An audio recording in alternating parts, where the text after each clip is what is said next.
আজকে এখানে আমরা দেখছি যে আমাদের এই সমাবেশকে কেন্দ্র করে একটি বিশৃঙ্খল পরিস্থিতি তৈরির চেষ্টা করা হচ্ছে।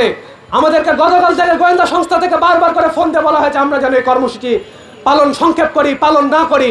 আমরা বলতে চাই, ভয়ভীতি দেখিয়ে, হামলার ভয় দেখিয়ে আমাদের দমিয়ে রাখা যাবে না। আমাদের যে গণমিছিল হওয়ার কথা ছিল শহীদ মিনার থেকে টিএসসি পর্যন্ত, সেই গণমিছিল আজকে আমরা এখানে সেই গণমিছিল আমরা স্থগিত করে আমাদের সমাবেশ আমরা এখানে সমাপ্ত ঘোষণা করছি। আসিয়া হত্যাকাণ্ড এর পরবর্তীতে আমরা দেখেছি বরগুনায় একজন কিশোরীকে ধর্ষণ করা হয়েছে এবং সেই কিশোরীর পিতা যখন থানায় যে মামলা দায়ের করতে গিয়েছেন তখন তাকে কুপিয়ে হত্যা করা হয়েছে।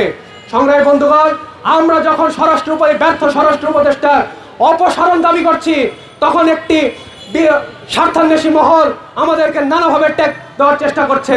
আমরা নাকি আওয়ামী লীগকে পুনর্বাসনের জন্য মাঠে নেমেছি, কিন্তু আমরা দেখছি যে তাদের সেই উগ্রবাদী যে গোষ্ঠী তারা বিভিন্ন জায়গায় বলে বেড়াচ্ছেন যে ফ্যাসিস্টের ভাস্কর্য ভাঙার জন্য তারা নাকি 10 লাখ টাকা করে সেটেলমেন্ট করছেন। আজকে আমরা বলতে চাই, এই যে মব সন্ত্রাস চলছে 5ই আগস্টের পর থেকে, সেই মব সন্ত্রাস বন্ধ করতে হবে। একই সাথে এই মব ভায়োলেন্সের মধ্য দিয়ে যাদেরকে হত্যা করা হয়েছে তাদের সুষ্ঠু বিচার করতে হবে। চট্টগ্রামে আমরা দেখেছি ইসকন নেতা চিন্ময় দাসকে গ্রেপ্তারকে কেন্দ্র করে চট্টগ্রাম কোর্ট প্রাঙ্গণে আইনজীবী সাইফুল ইসলাম আলিফকে হত্যা করা হয়েছে। সেই হত্যারও বিচার এখনো পর্যন্ত এই সরকার করতে ব্যর্থ হয়েছে।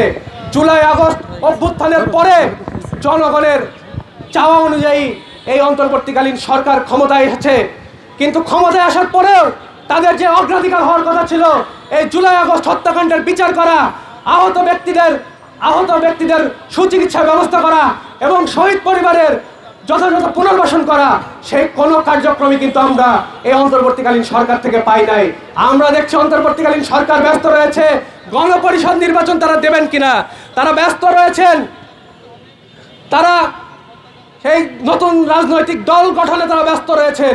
কিন্তু জনগণের যে আকাঙ্ক্ষা, সেই যে পতিত স্বৈরাচার আওয়ামী লীগের নেতাকর্মী যারা এই হত্যাকাণ্ডে জড়িত ছিল, যে সকল প্রশাসনের যে সকল ব্যক্তি এই হত্যাকাণ্ডে জড়িত ছিল, তাদের যে বিচার, সেই বিচার এখনো পর্যন্ত তারা করতে ব্যর্থ হয়েছেন।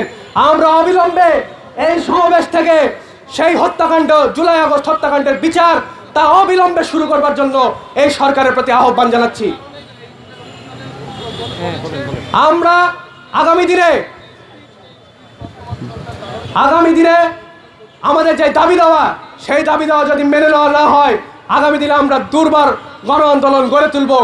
আগামীতে আমরা সারা বাংলাদেশে এবং ঢাকা শহরে বিভিন্ন পয়েন্টে আমাদের বিক্ষোভ সমাবেশ আয়োজিত হবে। আজকে এখানে আমরা দেখছি যে আমাদের এই সমাবেশকে কেন্দ্র করে একটি বিশৃঙ্খল পরিস্থিতি তৈরির চেষ্টা করা হচ্ছে।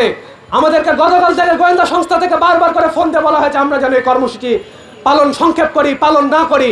আমরা বলতে চাই, ভয়ভীতি দেখিয়ে, হামলার ভয় দেখিয়ে আমাদের দমিয়ে রাখা যাবে না। সংগ্রামী বন্ধুগণ, আজকে আমাদের যেই সমাবেশ, সেই সমাবেশ থেকে আমরা দাবি জানাই অবিলম্বে জুলাই আগস্ট হত্যাকাণ্ডের বিচার করতে হবে, অবিলম্বে মব ভায়োলেন্সে যারা নিহত হয়েছেন তাদের বিচার করতে হবে।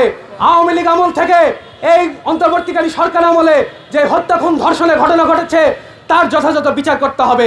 সংগ্রামী বন্ধুগণ, আমরা আগামী দিনে আমাদের লড়াই সংগ্রাম আরও দুর্বার গতিতে এগিয়ে নিয়ে যাব এবং আগামী দিনে আপনাদের মধ্য দিয়ে আমাদের যে আন্দোলন, সেই আন্দোলন আমরা দেশবাসীর কাছে, সেই আন্দোলনের সংবাদ আমরা দেশবাসীর কাছে পৌঁছে দেব। এবং সেই লড়াইয়ে আপনারা সকলে আমাদের পাশে থাকবেন এই আশাবাদ ব্যক্ত করে আজকের সমাবেশ আমরা এখানে শেষ করছি।